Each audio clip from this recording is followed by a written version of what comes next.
وحور عين والريحان. اللهم أعني في رمضان على صيامه وقيامه.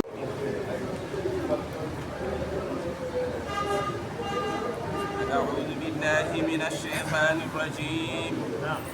بسم الله الرحمن الرحيم. وصلى الله على سيدنا محمد وآله وصحبه وسلم تسليما. سورة الإسراء مكية. يدو سما سمور بيتك الإسراء woni royrede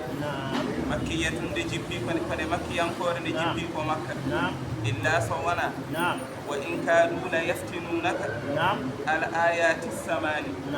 so wona taw ko ɗeɗo ayeje jeetati ɗe ganduɗa fuɗɗori ko in kadu ɗen jibbi ko madinatu munawwara mi'atun wa ashru ayatin simore nde waɗi ko temedere e ayeje sappo aw ihde asharata ayatan konngol gongol ngol wi simore nde waɗi ko temedere e sappo e go aya. bisimillahi en puɗɗorima e inde allah arrahmani jomirumede heewde huftodinde julɗe e hefereɓe foof ɗo e aduna he arrahimi jomirumede heewde heranide julɗe tan to lakara. subhana senare wodani alladi no on allah asara mo ene roƴini bi abdihi maccuɗo makko muhammadin sallllahu alayhi wa sallam o roƴinimo leylan jamma min almasjidi l harami o royrinimo jamma nde o royrete woni ko roƴde nde o ummotode min almasjidi l harami o ummori koɗo jama kormaɗo masjidul harami woni makka makkatal mukarrama nokkuɗo suudu kaaba ndu woni ɗo ko ɗon woni ɗo o fokkitiri hay sonno tawi sayidina jibrilu tawnomo ko suudu makko tawnomo ko nokku makko kono kam o yaltidi e sayidina jibril ɓe ngari ha ɗo suudu kaaba ɗo ko suudu kaaba ɗo ko ɗon woni ɗo burako ngu ƴettiri ɓe ɓe mbaɗiri départ ɓe bokkiti oɗo wi min al masjidi l harami ila al masjidi faade e jama al aqsa ko ɓurɗo woɗɗude o al masjidul aqsa jama goɗɗuɗo o wiyama masjidul aqsa li boɗodihi minhu sabu woɗɗudemo kono makkatal mukarram sabu woɗɗudemo masjidul harami ɗum addinimo wiyede al masjidul aqsa kono wiyete ko al masjidul muqaddas jomiraɗo wi alladi no on masjidul aqsa baraknamo min barkini hawlahu saraji muɗum jama mo ganduɗa saraji mum ko tarti ɗum ko filti ɗum guila e leeɗe ha e guure ha e leydi foof emin mbaɗi hen barke oɗo barke noon ko ene heewi ɓesnoje ene heewi leɗɗe ene heewi calli ene heewi jaɓori ɗum ko barke kono kadi ne ene heewi barke sabu annabaɓe ko leeli toon ko hay goto anda no foti gueɗe seyidina ibrahima en seyidina yusuf en seyidina yaquba en seyidina ishaqa en nabiyillahi souleymane en ɓeɗo foof ko toon leeli ɓe eɓe gonaɓe aɗa andi on nokku ko barkino allabino on baraknamo min barkini hawla busaraji muɗum min doƴirinimo noon woni nuriyahu mbele ha min kollamo min ayatina yoga e kawisaji amen yoga e kawisaji amen gonɗe e laawol he ha yetto masjidul aqsa kawisaji gonɗe ɗon ɗe hamin kollamo ɗum min ayatina yoga e kawisaji amen wona ɗon tan tawi ɗo masjidul aqsa ɗo tan wona ɗo masjidul waɗa ɗo baytul miqdas ɗo tan ala ko ɗon kadi ha asamanuji jeeɗiɗi ɗi wona ha ɗon kay ha sidratul muntaha wona ha ɗon kay ha yetto allah subhanahu wa taala e nuriyahu min ayatina innahu ayno allah huwa samiu kanko woni nanowo kanko woni nanowo konguɗi kaaleteɗi albasiru kanko woni ganduɗo golle golleteɗe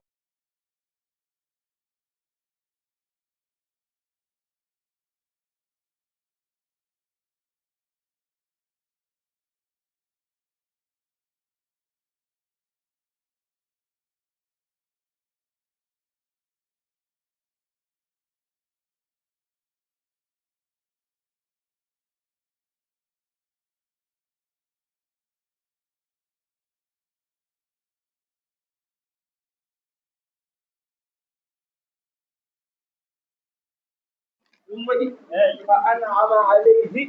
ألا نئمنيرمو فأنعم عليه ألا نئمنيرمو بالإسراء إرائرede بالإسراء الدقرغل المستمر موفتغل على اجتماعه إرنتدمو بالأنبياء النبات nden konngudi nelaaɗo Allah moƴƴi ɗi keewi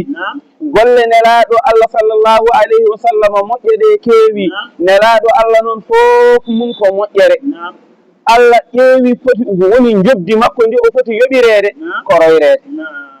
doyragol ngol ngannduɗaa e ngol moofta rentudemo e batu gooto denndaangal annabaaɓe gila nabiyillahi adama haa yetti nabiyillahi isa haaɗaani ɗon kay wa urujihi e ƴeentineede mo ŋabbineede mo ila sama'i faade to asaman konnguɗi makko e golle makko de jettinii jobdi muɗum ko o ŋabbinte haa dow asaman wa ru'yati e yiide ajaibi kaawisaaji almalakuuti laamanteeri alliyankoori ndi almalakuuti laamanteeri woni pale Allah ɗe no mbiren pale de la république almalakuuti woni ko pale Allah ɗe haa o yiya ko won toon ko wa munajatihi e gundodirdemo e haaldudemo lahu e Allah subhanahu wa ta'ala golle makko ɗe taw ko ɗum woni ko hande yoɓeede o roƴere o ara haa baytil miqdas woni masjidul aqsa denndaangal annabaɓe gadde o renta e maɓɓe ɗon o wadda e maɓɓe batu goo o yawta haa yettoo asaman o yiya kawisaaji gonɗe toon de ko alhaali makko namdinooma ko ɗum o foti yoɓeede ɗum waɗi Allah yoɓimo ɗum ayi ɗo nelaaɗo Allah wi al ulamau warasatul ambiyai annduɓe ɓe kamɓe dontaha annabaaɓe ɓe ɗum waɗi enen eɗen gonɗini waliyaaɓe Allah eɗen gonɗini dokke waliyaaɓe Allah eɗen gonɗini Allah ene huncana ɓe ndirniindi eɗen gonɗini Allah ene nawa ɓe e nokkuuji ɗi muuyi nawde ɓe o holla ɓe ko muuyi hollude ɓe taw ɓalli maɓɓe ɗi eɗi ngoni ɗo ɗi ngonnooɗo enen eɗen gonɗini ɗum holko waɗi ɗum eɗen nganndi ɓe mbiyeten ko waliyaaɓe Allah ɓe enen mbiyata seeremɓe ɓe eɗen nganndi alhaaliiji maɓɓe fof ko moƴƴere taw holko woni jobdi maɓɓe Allah yoɓa ɓe kay ɗeeɗo geɗe ay hol lasli muɗum ko ɗo yo fa innahu sallllahu alayhi wa sallam sabu kanko nelaaɗo Allah qaala o wi kanko haaltani hoore makko o wi utiitu bil buraqi mi addananooma hono buraq ba'da an ja'ahu jibrilu wa mika'ilu kono caggal nde jibrilu e mika'ilu ngari e makko wa ma'ahuma ene wondi e maɓɓe malakun akharu malayika goɗɗo taraɓiijo kono waalaani on taraɓiijo fahtamaluhu ɓe ndondimo hatta ja'u bihi zamzama haa ɓe gaddimo ɗo nokku zamzama ɗam ɗo won ɗo zamzama noon kañum woni ko e nder masjidul harami ko e nder jama makka ka ɓe gaddimo haa ɗo zamzama ɗo fa adja'uhu ɓe lelnimo wa shaqquhu ɓe ceeki min suhrati nahrihi ɗo yokoode hono goddol makko ɗo ay ɗo yokoode nde ɗo ɓe ceeki ɗo ila asfali batnihi haa yetti less reedu makko fof ɓe ceeki ɗum no mbaɗowo opération ngaji ɓoyɗi ɗi reeda ɗo ɗon seeke tan waw ene kaakene tiima e muɗum wa akhraju qalbahu ɓe jaltini ɓernde makko nde wa ghasaluhu ɓe looti nde 3 marratin laabi 3 summa mala'uhu refti ɓe kebbini ɓernde nde hilman hono muñal wa ilman e gandal wa yaqinan e yananede wa islaman e alsilamagal ɗeɗo fof gueɗe hebbina e ɓernde he waɗi nde jalbi nde ɗuuri summa refti atbaquhu ɓe ombi reedu ndu ɓe gartirini ɓe ombi no bannoɗo opération ceekɗo so gaynino activité ene ñootani wa khatamu bayna katafayni ɓe tampiri hakkunde balaɓe makko ɗe ɗiɗi bi khatamin nubuwati tampon annabagal ngal nde ɓe ceeki gayni seegde de nde ɓe gartiri haaɓe gayni de wona ene ñoota ñootogol ngole de ko seydina jibrilu ƴetti junngo mum ñaama ngo tan rewni e dow heen laawol gootol ha gila less tan haa yettiniiɗo tan waarino waanoni woni Busayri ko wiyata ko khatamatu yumnal amini wa qad ji'a ma lam tazi' lahu amba ɗum woni geɗe ɗe kaalɗen ɗo de jooni noon tampon Allah baagal ngal waɗa hakkunde balaɓe makko kono ene oñori banggue nanoɗo tampon o waɗa ɗon summa utiya bil buraqi e on sahaa noon o addana hono buraqu o addana buraqu o wi wo huwa buraqu noon nelaaɗo Allah siforo buraqu o de sallallahu alih w sallam wona kanko tafsirowo ko nelaaɗo siforo o wi wo huwa buraqu dabatun ko daaba abyadu daneejo tal fawqa lhimari omo ɓuri mbabba wo duna al bagli kono manki ga kadi mbaam o yettaki mbaam o ɓuri mbabba yadau hafirahu omo fawa holsere makko e inda muntaha ɗarafihi kala ɗo darande makko haaɗi so daaba o buraq so wernima yitere kala ɗo yitere makko nde haaɗi holsere nde ko ɗon fawoto so kala ɗo yitere nde ga haaɗi holsere banggue gonde nde kadi ko ron dartoyɗo andi ɗum yawde yettoya nelaɗo Allah wi sallllahu alayhi wa sallam fa rakibtuhu mbaɗɗimi buraqu ngu wa kana jibrilu an yaminihi akhidan bi rikabihi seydina jibril ne heedi banggue ñaamo ene jaggi ha tiiɗi e jappere nde buraqu ne yaada e makko seydina jibril hetti banggue ñaamo haɓe jinani e waɗɗade kono aɗa andi seydina jibril kono apparenté ni ñande hen wonno ko apparenté makko ene nangi jappere nde haɗe jappere nde dillude nelaɗo sallllahu alayhi wa sallam samoyi omo andi ɗum moƴƴata e makko o nangi jappere nde ha tiiɗi famide yo wa mikailu an yasarihi akhidan bi zimamil buraq nabiyin ɗono mikailu maleyka biyeteɗo mikailu woni heedi ko banggue nano buraqu ngu kanko o nangi ko taltalol ngol walla mbiya labangal ngal omo nangi hen ha tiiɗi omo ɗo wowno buraqu ene yaha ceerno ɗo yawadde nelaɗo Allah wi sallllahu alayhi wa sallam hatta ataytu baytal miqdas ha garmi ɗo baytil miqdasi ɗo han kadi emin jaaha jibrilu ene nangi jappeje ɗe mikailu nangi ene nangi labangal ngal ha min jetti wono baytil miqdas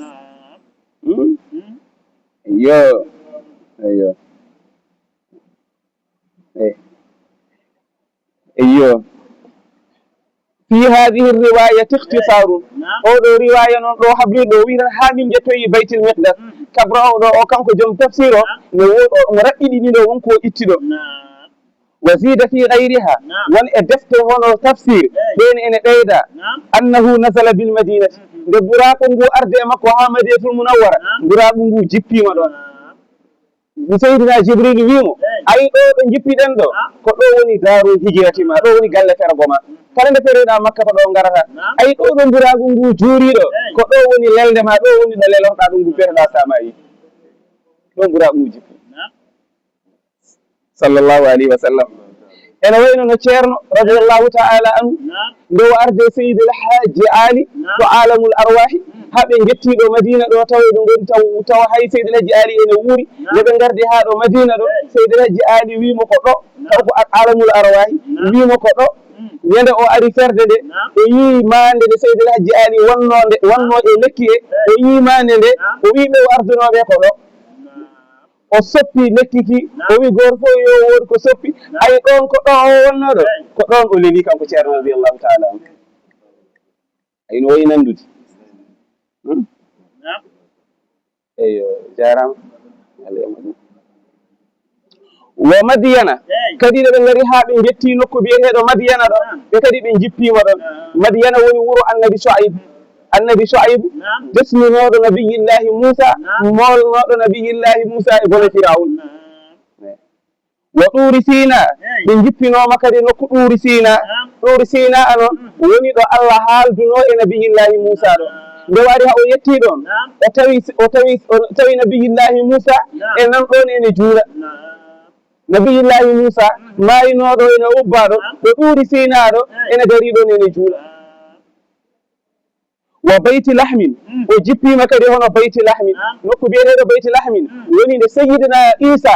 nde o jibina omo woni tiggu nene makko ronki andude holno waɗara ɗo sayyidina Jibril winomo yo lelnu tiggu oɗo ɗo lelnuno tiggu o ha wonti hono jappawuɗo ko ɗum wiyete bayti lahmin ɓe gari ɓe jippiɗo fa salla fi kulli mawdi'in rak'atayn ɗiɗo nokkuji ɗi kalɗen ɗi fof kala nokkuɗo nelaɗo Allah sallallahu alayhi wa sallam yetti o juula ɗon darɗe ɗiɗi bi amrin min Jibril anillahi Jibril wiyamo Allah wi yomi wiye ya julɗo darɗe ɗiɗi ɗiɗo nokkuji ɗi ndewɗen ɗi kala ɗo yetti o wi Allah wi yomi wiye ya julɗo darɗe ɗiɗi ya sallah sallam juula ɗon darɗe ɗiɗi goɗɗo wima yaade rewindade batteji moƴƴuɓe ene harmi jaɓa yaade juuroyade moƴƴuɓe ndewa e batteji moƴƴuɓe ndewa ɗon Allah ndewa ɗon Allah ñaagoɗa ɗon haajuji ma goɗɗo wima ene harmi tawi nelaɗo Allah ɓuuri ɓeeɗo kono kanko o wannama ɗum ɓeeɗo fof nelaɗo Allah ɓuuri ɓe nokkuji ɗiɗo fof ko nelaɗo Allah ɓuuri ɗi kono kanko e hoore makko o wiya yo rewe majji Allah yo jippo ɗon yo rewe majji Allah goɗɗo wima an wota wat ɗum jaɓa tawa ñamti yarama so ɗum ɗo wona sunna juuroyade moƴƴuɓe juuroyade nokkuji moƴƴuɓe te ɓeɗo kadi ne koɓe mayɓe Seydina Isa ne wi somo wuryoɓe dow asamane woy nabiyillahi Musa wona mayɗo gila hay goro anda ɓeɗo fof koɓe mayɓe kono o ari o wiya yo rew ɗon Allah wiye mayɗo mayi gasi ala mayiɗo ko wona mayi tan gasi nokku o kay Allah watta e nokku hurum Allah watta e nokku barke Allah watta e nokku annora o itta ɗum ko Allah ɓuuri ɗum an tan aɗa itta hunde dokka neɗɗo o daña ɓesgu makko omoye jibini ɓesgu makko kanko on neɗɗo o maaya gara kefta ko dokkunoɗa ɓiɓɓe ko deftunoɗama ko kefta ɗum e ɓiɓɓe ɓe aɗa waɗa ɗum a watta ɗum ɗi Allah kay ɓuuri wakkatetta jimowo wiyanno ko anda on noon ko girlaji rokkate to moƴƴani barke Cheikhu Tidiani girlaji on kam ko rokkede tete nde ɗum ɗon o muusi ɗum gonga de kono on nde girlaji o nde yimata ɗum nde kañum ko wonko heftanano ɗum ɗon muusi ɗum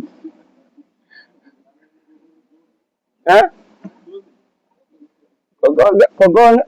sa renaki majjinoɓe ɓe eɓe joguiɗo ɓe gardintuma ɓe majjinma ha ɓe kaɓma moƴƴere nde poɗɗa hebde nde neɗɗo yo yaah e nokkuji moƴƴuɓe ɓe hay soɓe ngala ɗon rewɗon Allah hay sa yettima tawnu defte Allah ɗe Allah rokkunoɓe ɗe tawnu jawe Allah ɗe ɓe ndewanno ɗon Allah ɗe tawnu gueɗe ɓe Allah jippinanno e mabɓe taw koye ɗin nokkuji sikki ala ko moƴƴere wonde tawnu ɗum koye nder mum gonɗa ndewa ɗon Allah jokkoroɗa ɗum yaɓoɗa hajuji ma so yiɗi taw ɓe ngala ɗon ala ko haali soyɗen ɗon nonde eyo jomiraɗo wi nonde kanko nelaɗo sallllahu alayhi wa sallam yo ay kanko wi li tahsula ziyadata barakatihi li tilka al amakin o wi beele ha o heɓa ɓeyditorade barkeji gonnoɗi e ɗin ɗon nokkuji wali yaqtadi bihi beele kadi ha ñemtinamo gayruhu ko wonamo fil ibadati e rewde Allah bil amakini e nokkuji almusharrafati teddinaɗi ko kalano ɗen ko nde ko haali ɗum ɗo ɗum o wi beele kala ko wona nelaɗo Allah wawa ñemtinde nelaɗo Allah wona sunna gara e nokkuji tedduɗi wona e rewde en Allah yo jomiraɗo kanko nelaɗo Allah sallallah alih w sallam haalta o wi farabattu dabbata tongumi daaba o woni buraku ngu bil hilqati e hotonde allati no nden hotonde tarbutu fiha al anbiya'u annabaɓe ene tonganno hen puccel mum enen mbiyata fulɓe mbiyata pengal wona pengal nan ɗon wonno ngal ɗon pengal kala annabi garnoɗo ha yetti baytil miqdas ko ɗon haɓɓanno daaba muɗum o wi kanko ne sallallah alih w sallam nden mi ari hami yettima ɗon kaɓɓumi ɗon ono daaba mburamu ngu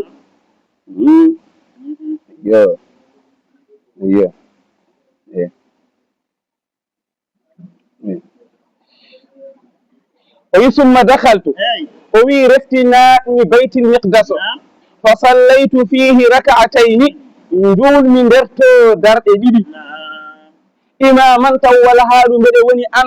almami bil anbiya'i e dendagal annabaɓe ajasadan ɓalli maɓɓe wa arwahan e ruhuji maɓɓe annabaɓe gila baba adama mayinoɓe gila nden ha yetti Seydina Isa wonɓe dow asaman kamɓe fof ɓe gari ɓe mbaɗi sappeji caggal makko o julliɓe hono darɗe ɗiɗi wiye mayɗo artata wiya seydina cheikh oumar so wiyama feeñi nokku goɗɗo ene rewa ɗon Allah walla ene salli go wiya wona gonga o yawti ɓooyi Allah ɓuuri ɗum a faami de eyo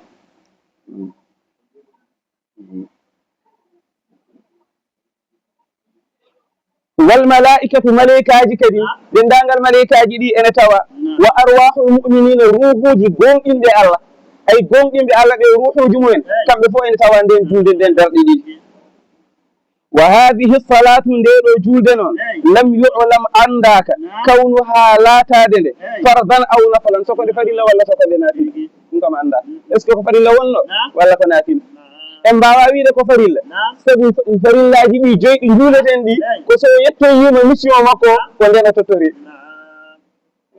walla soko nafila ene wawi wonde taw ko nafila no seyidina jibril no wawi taw kadi ko farilla sabu seyidina jibril ene wiyannoma to juulɗo darɗiɗi juulɗe Allah wima ya juul so Allah wima waɗɗo hunde kay kiti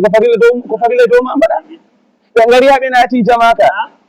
jibril wimo juulɗo darɗe ɗiɗi ko Allah wi ya juulɗo darɗe ɗiɗi ko farilla e dow makko wonoɓe mbiyata ko nafila tan konngol wi ko nafila wonano farilla e dow makko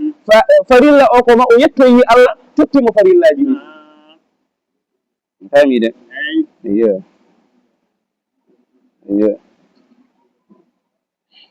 nelaɗo Allah wi sallllahu alayhi wa sallam summa harajtu o wi retti jaltumi jamaka fa jaani jibrilu addani kam bi ina'in min hamrin gendu kawel sangara wa ina'in min labanin e gendu kawel ɓiraɗam fahtartul labana suɓimi ko ɓiraɗam ɗam gendukaji ɗiɗi gaddumi ɗum riwaya goɗɗo ene ɓeydi hen wo ina'in mimma in e gendu kawel ndiyam ɗiɗo tati wadde falaɗo ene waɗa kasuji tati kas goro ko sangara goɗɗo o ko ɓiraɗam goɗɗo o ko ndiyam seydina jibril wi mo teddungal koɗungu makko ɗon koɗo so ari wiyeyo nda ndiyam ya o wi fahtartul labana o wi toɓimi hono kosam ɗam ɗum noon nelaɗo Allah haala ene jogui ɗo haala o wi ko taw omo ɗum ɗon ka heeɓimo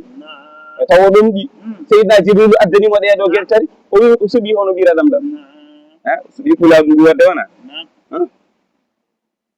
qala jibrilu wimo asabtal fitrat a heeɓi kono tagodi lasli tagodi ndi ko ɗum woni ko ƴettuɗa lasli tagodi ma a heeɓi ɗum ƴettuɗa a faami de alkhilqatul asliyatu wa hiya fitratul islam ɗum woni tagodi l'islam ndi a suɓimani ko cuɓiɗa ɓiraɗam ɗam ko won e riwayiji goɗɗi mbiyu jibrilu wimo sa suɓinoma sangara o yimɓe ma leñol ma ngol kamɓe fof ɓe ndewat ɓe gonat yaroɓe sangara man ndilo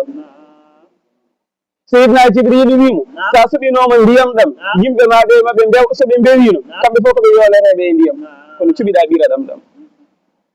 gonɗa pullo mi famide qala nelaɗo Allah wi sallllahu alayhi wa sallam summa urija bi ila samai dunya o wi ngabbinami ha to asaman aduna to ngabbinami woni ko woni buraɓo ngu fastaftaha jibrilu woto yejjinno hakkude asaman e asaman fof ko taɓal gotal kan hakkude asaman e asaman fof buraɓo ngu watta ɗum ko taɓal gotal hakkude asaman e asaman fof waɗi ko escalier goto leydi ɗo ha yetto asaman jeeɗiɗijo waɗi ko escalier ji jeeɗiɗi kala asaman ko escalier so taɓima taɓal tan o darima e damal asaman so taɓima taɓal ɗimmijo o darima damal asaman ɗimmijo o wi fastaftaha jibrilu uddihini o fuddi qila man anta o wi a holi an qala o wi a faami de iyo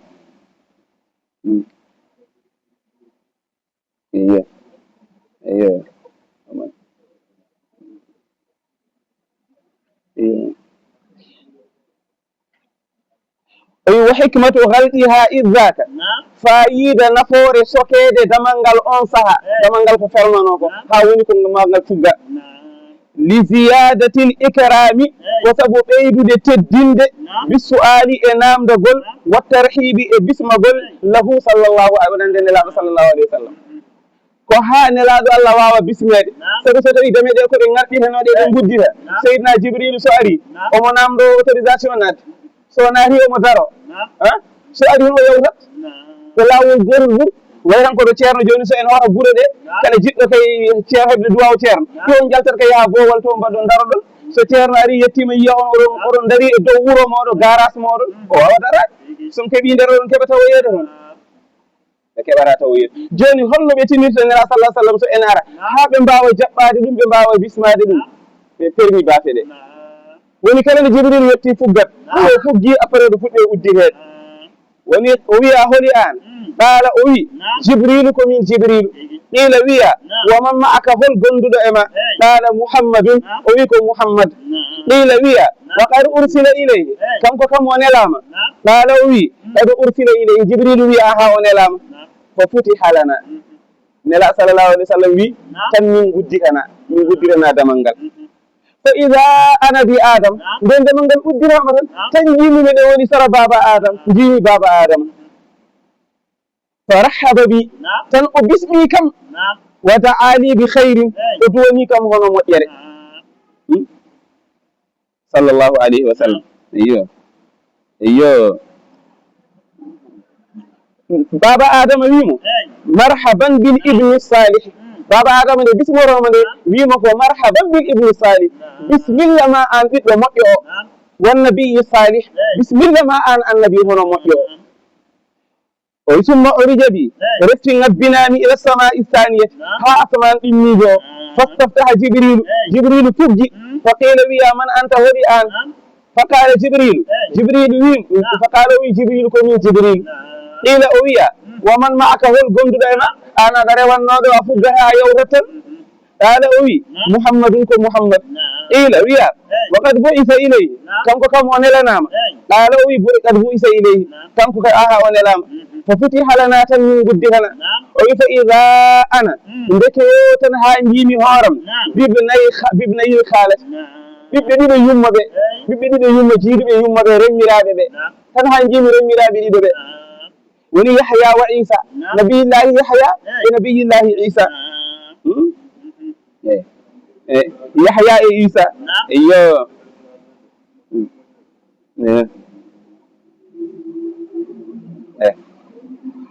famide iyo wa da'awali bi khayrin farahaba bi o wi ɓe bismi kam wa da'awali bi khayrin ɓe ndoni kam moƴƴere summa urija bi ila samai thalithati doƴorami faade asaman tatajijo fastaftaha jibrilu kadi uddihimi fa qila wiya man anta hoɗi an qala tan o wi jibrilu komi jibrilu fa qila o wiya wa man ma'aka hol gonduɗo e ma qala tan o wi muhammadun ko muhammad wonde am fa qila o wiya wa qad ursila ilayhi o nelama qala o wi qad ursila ilayhi o nelama fa futiha lana tan min gudditana min guddumi asman tere ɓiijo fa ida ana ndeke yo min bi yusuf tan ha jimiri wonde nabiyillahi yusuf jiimo min goni wa ida huwa ndeke yo nabiyillahi yusuf kadi uɗiya o rokkama chaɗara al husni feccere e jondam ɗam feccere e jondam omo rokka ɗum nela o hijjino ne sallallahu alih w sallam ko kersowo kanko gueɗal makko teddungal ngal o teddina hen e ko o waɗana hen ko annabaɓe ɓe mbaɗanimo ko omo hersa haltude ɗum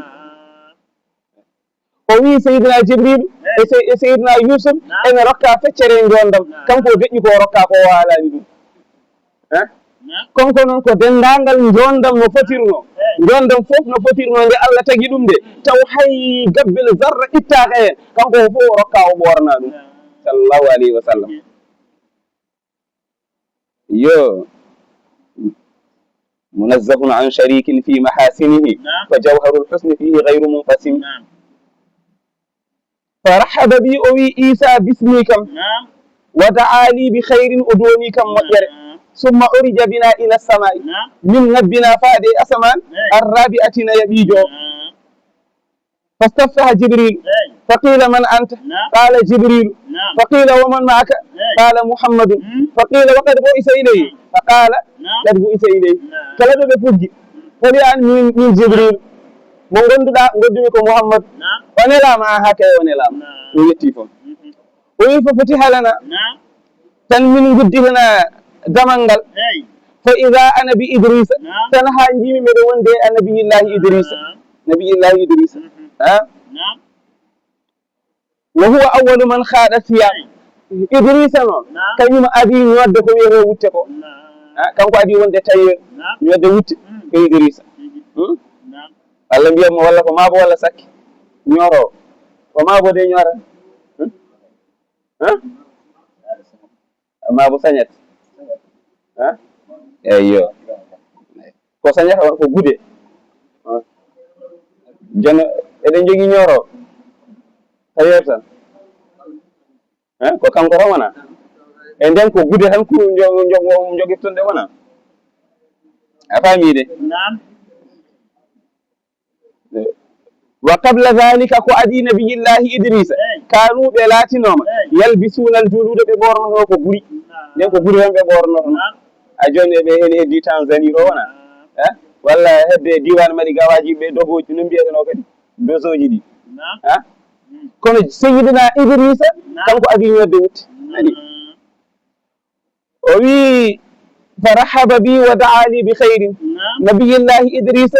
bismi kam doni kam wono moƴƴere summa urija bina ila samai lhamisati min ngabbina ha to asaman jeeyaɓijo fastaftaha jibril kadi fuggi فقيل من أنت فقال جبريل فقيل ومن معك قال محمد فقيل وقد بعث إليه قال قد بعث إليه ففتح لنا كان من قدرنا أسمان جابيجو فإذا أنا بهارون كان لك يونك مجمد وند نبي الله هارون نبي الله هارون ونصف لحيته فتر إوار مكة سوداء إن قولي ونصف لحيته فتر إوار مكة بيضاء إن رنوي an kandi ko ene jillodiri waare nde ene ɓawli ene ranwi ɗen mbayno keewi ɗo wona tan Souleymane Niani fayi Souleymane Niani sen Souleymane a faami de ngol danwugol noon wa dhalika min maski akhihi Moussa laha hina jaa wa wajada qawmahu qad abadul ijla ngol danwugol noon aɗani ko addi ɗum kono nabiyillahi Moussa nde arti noto yaade Allah tawi yimɓe muɗum ɓe bani Israila ɓe ndewa ngaari nde no wano segde e habde ni o nangi e waare nabiyillahi Harun e dindimirnode ni hen banggue ranwi nabiyillahi Moussa ceerno ko ñaɗɗo tiɗɗo de woni ɓawnugol ngol ngol woosi no wosori ni kisa ran woni ko noon o heddori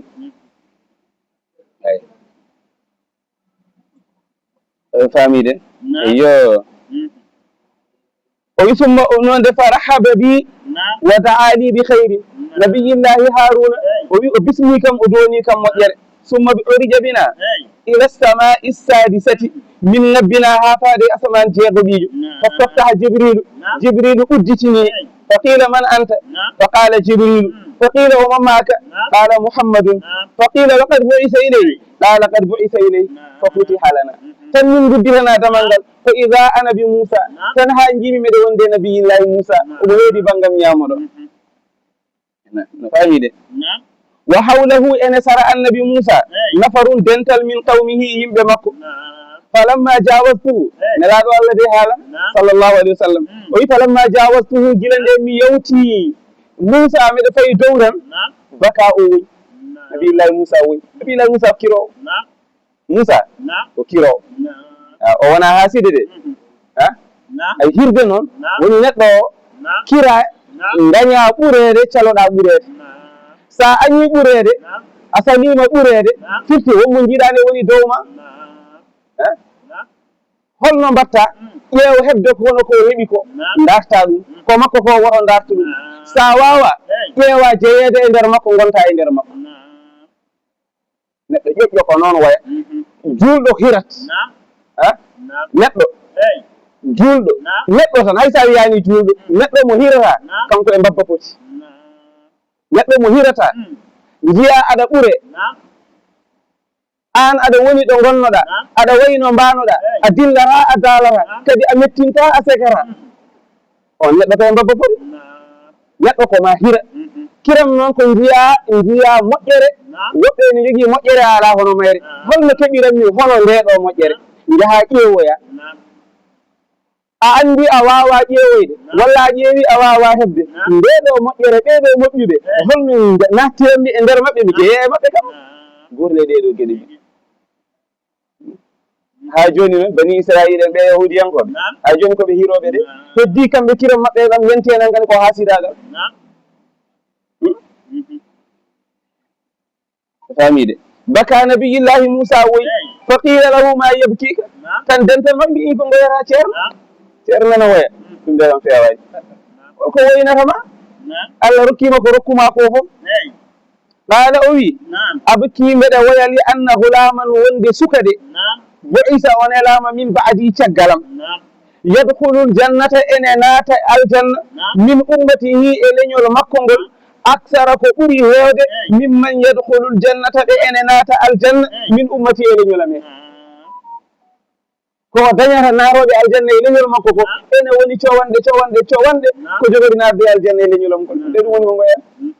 kiramarani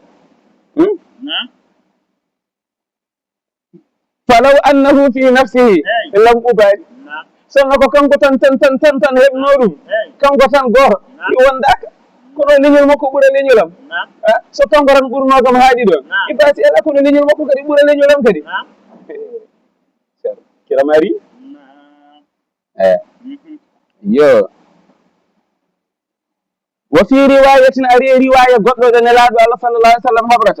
أنه سأل الله تعالى تقدر مورم النبي موسى ونياجي الله تودع أندي أحبتا كونك ونارتركو أن يجعله عند الله وتهمه من أمة محمد إلى محمد صلى الله عليه وسلم فأجابه الله ألا جبني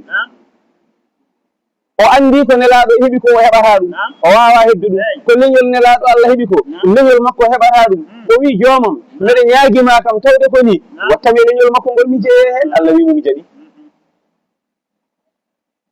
ayi ɗam ɗo kiram ɗam o hirno nde nabiyilla nde nela sallallahu alayhi wa sallam yahata ɗam ɗo kiram ɗam o hirno aɗa andi neɗɗo ene andi kay kiram ɗam ene wonde haqqilantagal e ƴoyre kono sa renaki neɗɗo o aɗa wawi yiide kiram ɗam wonko mofti hen goɗɗum e mbiyata ko hasidagal annabi ha sitta ɗum waɗi nde nelaɗo Allah sallllahu alayhi wa sallam arta ene ummigo Allah ene arta ene totta farillaji 50 o yii nde nelaɗo yahata nde o hiri ɗum o yii o ñaaguima Allah yo Allah wattumo e leñal nelaɗo Allah Allah jaɓanimo o fellini darade o wona avocat nelaɗo Allah e leñol muɗum ɗo yeeso Allah ɗo o wi nelaɗo Allah ko totteɗa ko leñol ma wawa an noon ne wawi guetoɗa mbawa mbaɗa Allah wallima kono ɓe mbawa e raɓɓiɗinde ren rutto mbiya yo usto rutto sa wi aɗa rutto jaɓe yah hay goto wawa dema yaade o heɓɓiraki kiram ɗam o heɓɓiri kala nde o ruttini nde o yeehi o ustane 5 kala nde o yeehi o ustane 5 kala nde o yeehi o ustane 5 ha heddi juuɗele 5 ɗe joguiɗen ɗe o arti Jibrilu wi Seydina Moussa wimo ha joni de rutto yo uste omo wawi ustandema mawɗo o mbiɗa andi omo joguino o waɗa so waɗi noon ɓuura hoynude e leñol magol tawa kadi moƴƴere nde e nde heewi yawimo yo usta sabu min mbeɗa andi mi sippiri e bani Israila en mi tampi e alhaali maɓɓe te kamɓe ɓuuri tirde leñol magol kamɓe ɓuriɓe juurde gurnameje mbeɗa andi caɗele gonɗe e nde yawino yo usta omo wawi waɗandema juulde wotere subaka e juulde wotere jamma so neɗɗo fini tan hade dawde juula gasi so yi haw arti jamma o juula lawol goɗɗum gasi yawima ɗon alaɗala mi hersi hankadi mi hersi ya wonde heewi mi yeehi mi arti ko jahanmi yimɓe ne ndaara kam ko heewi hankadi ɗaccuɗam yaha mi sippiriya e leñolam ngol nden o wi noon nelaɗo Allah wi sallllahu alayhi Allah wimo nden noon mami walle mi walla leñol ma ngol mami walle mi walla leñol ma ngol e ɗeɗo julɗele 5 mayne ngaro e majje ne wawi taw ko wittoɗen no mbaɗeren ko Seydina Moussa o tan hade neɗɗo kadi haqqille mum yaadi tan hasidagal ɓolal woni ɗon ala o woyi avocat meɗen ɗum ɗo ko saba sen mbiyanomo ɗo joni ñalawma o julɗel 50 ɗeɗo 5 ene donkana 50 julde hol ganduɗo no woyanno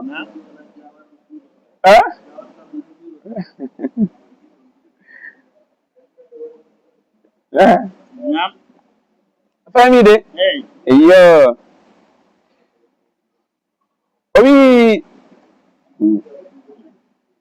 فرحب بي موسى باسمي كم ودعا لي بخير ودوني كم وجر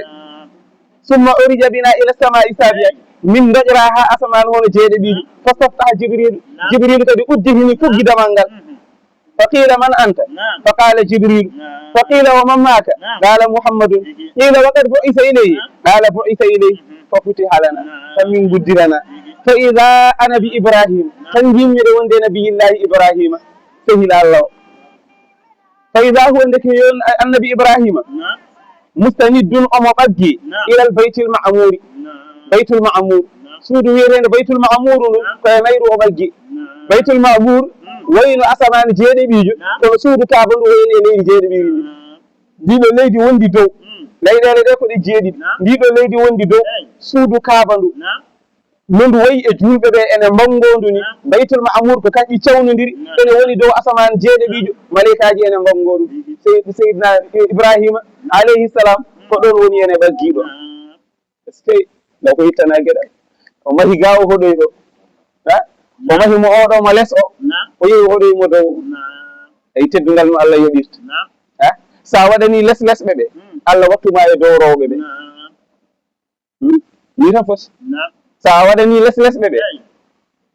ayi saɗa waɗana ɓe yi ko hoorema mbaɗanta woto yi ko kamɓe mbaɗanta aɗana waɗana ɓe kono yi ko hooram gommi e waɗande sa yi mbeɗa waɗana ɓe eɓe daña ko haami ɓuura ayi ɓurowo o wonata ko e waɗande yimɓe omo haɗa hoore makko ɗum waɗi nelaɗo Allah o wi sallllahu alayhi wa sallam sayyidul qawmi khadimuhum o wi kohowo yimɓe ɓe ko gonɗo e tampande ɓe ɗe ligganoɓe kala mo nder ɓe mbiɗon ko katante mon ene darani on oɗon goni e ɓuuɓri he hunde fof ko kanko o noddamo omo yaha omo daro hen o waɗa ha o gayna o arta sayyidul qawmi o woni kohowo so mo totto lefol ene fiile ko kanko foti fiilede ngo an noon saɗa waɗa woto wat ko kamɓe gonɗa e waɗande aɗa nafa ɓe koɓe aɗa waɗanaɓe koɓe mbawa ala wat gonɗa tene ɓen iyo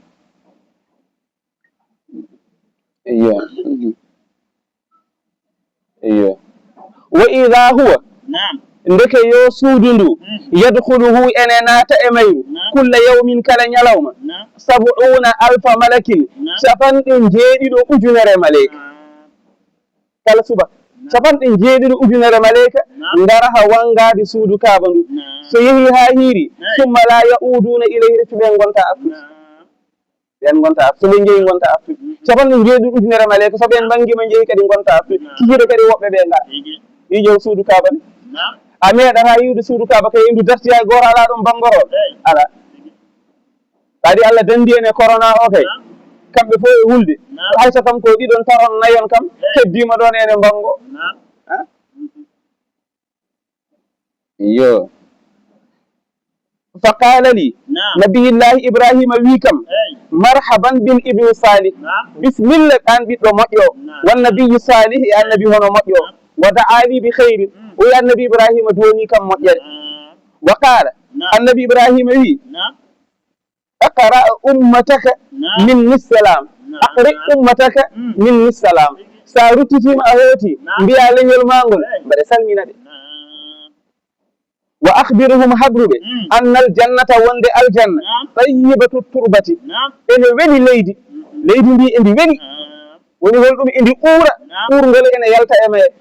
so way ɗeɓa waade tan no ngata maare so fii e leydi toɓini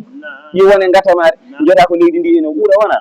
yirlaɓe ɓe kam jarotama e mettade leydi ndi wona ha toon kay annin ko hinere ɗo tan tayyibatu turbati azabatul ma'i kadi ene dakhmi ndiyam aljanna kadi ene dakhmi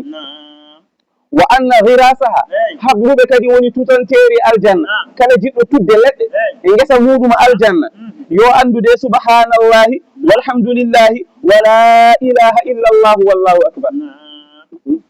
so galle ma aljanna ene waɗi dingiral ngal tuhaka yanani ko ni tutirte kala ne kalɗa ɗiɗo konngudi andu kadi won ɓesnoje ɗe tutanɗa e aljanna kala ne kalɗa ɗiɗo konngudi andu aljanna ma galle ma aljanna o ɓeydima sukkidde hono leɗɗe ɓeydima heccitde ɓeydima yodde o ɓeydima hono ɓurde yo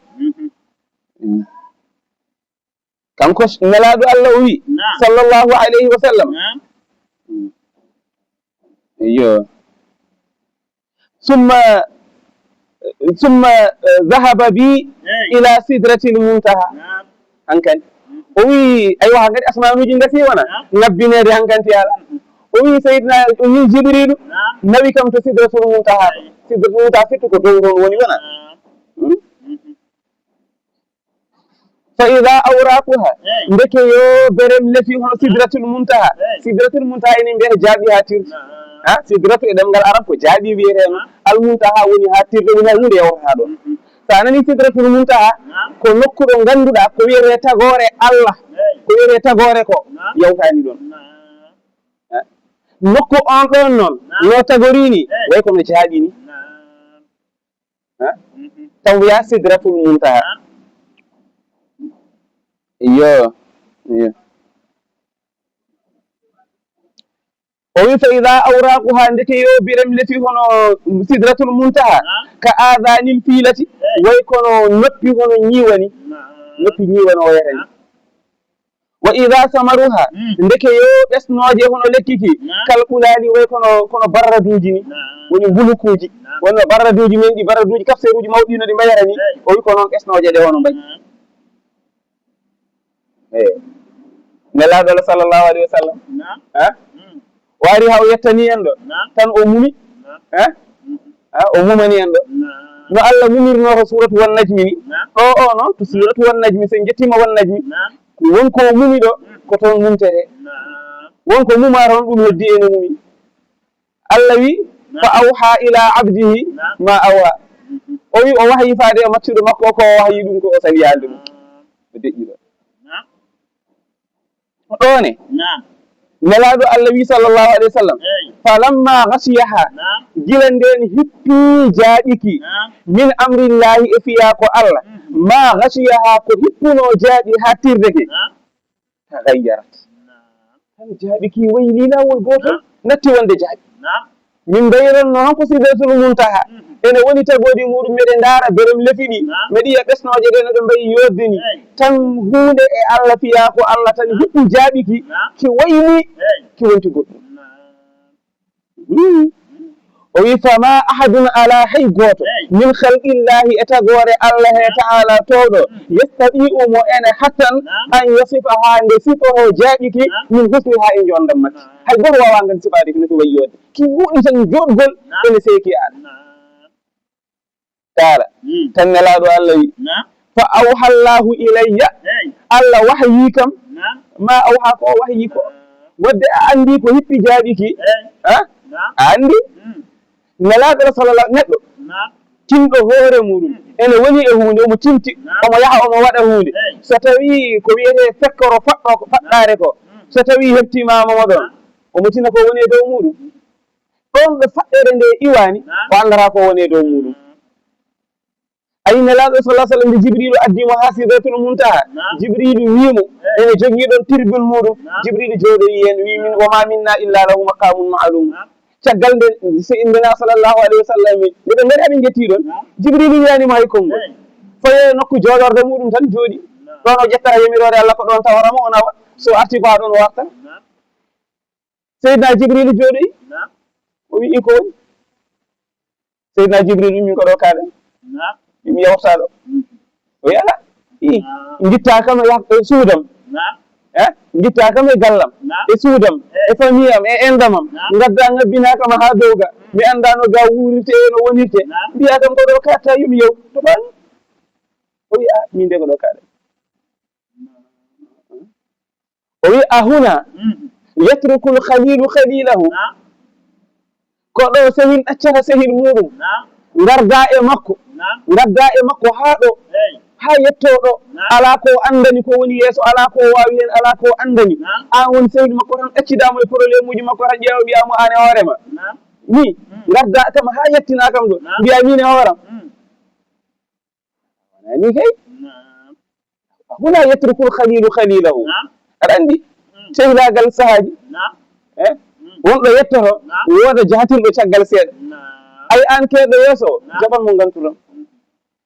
sa yi neɗɗo dartimo yatiri caggal seeɗa o yi ko famani ko famani ko noon e wawi wonde sifaji fof jaɓan mo gantuɗon ay sa jaɓanimo gantu a ƴeewanimo gantu a yiyani goɗɗum Allah lomtinanma ɗon goɗɗum